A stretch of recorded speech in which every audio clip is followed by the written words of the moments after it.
that's quite something to have to go through when you're so young. Mm-hmm. And when we were chatting the other day, you mentioned that that wasn't the only incident that had happened to you. The one that I told you about was when I took tuition in this neighbor's house, who's a teacher. Yeah. There were at least seven of us from various ages. By the third or fourth time, I think that's when this guy, who's at least 2 to 3 years older than me, he started putting my hand into his pants. Didn't tell the tuition teacher about it because it just felt weird. And I didn't want to get into trouble too because people might think that I'm the person that did that rather than he instigated it. And also it felt disgusting.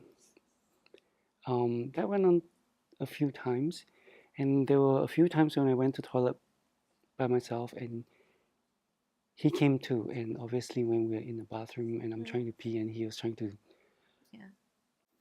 I guess that was a precursor because 3 years down the road, all of a sudden he kind of called me to the house.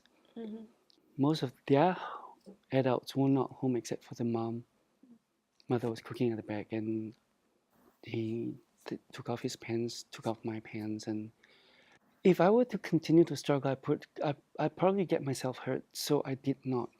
He told me to be quiet and he put his hand, I think he put his hand to my chin and I think my neck too. I didn't know anything about ejaculation until that thing happened. And to think back now that had happened at that time was not something that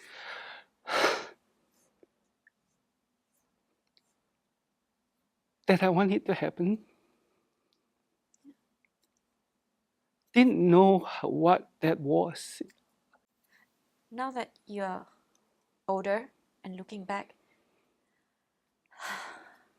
was there anything that you could have done? I could have done a lot of things, but I know that I can't. Like I said, no one would listen. If at 7 I couldn't tell, at 13 I was not, because I was very vocal. No matter how vocal I wasn't able to. No one would listen to you. Yeah.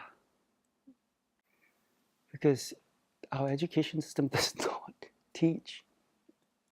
I had no proper words for that. And by then I was such a independent teenager that my parents couldn't communicate with me and vice versa. Yeah. Doesn't help too when your own classmate does it to you. Was my first assault by a fellow schoolmate, secondary school, and we were supposed, because I'm terrible at math.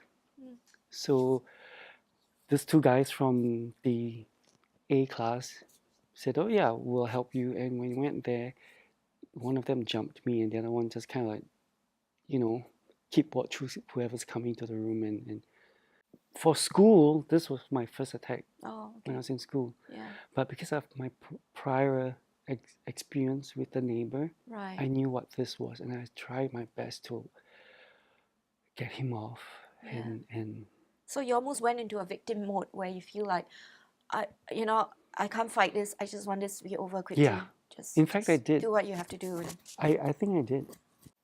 And he said, "Well, this is fun too for you." And I'm like, "What is fun? I mean, like, I don't know what this is. How can I call it fun when I don't know what this is?" And when never went to the police or? No, didn't know what it is. Didn't even know that I can go to the police. Had no knowledge of that. Had no, like I said. You didn't know who to turn to, who could protect you. Correct. I'm not too sure how much has been done for this, but I wish it's more. Well, this is the beginning. I mean, to begin to bring these stories out is a great first step, and that's what we hope to do. We would really love to hear about your experiences and thoughts. Please leave them in the comments below. Subscribe to our channel and also find us on Instagram and Facebook. And more importantly, please share this video with everybody you know. You might actually really help somebody just by doing that.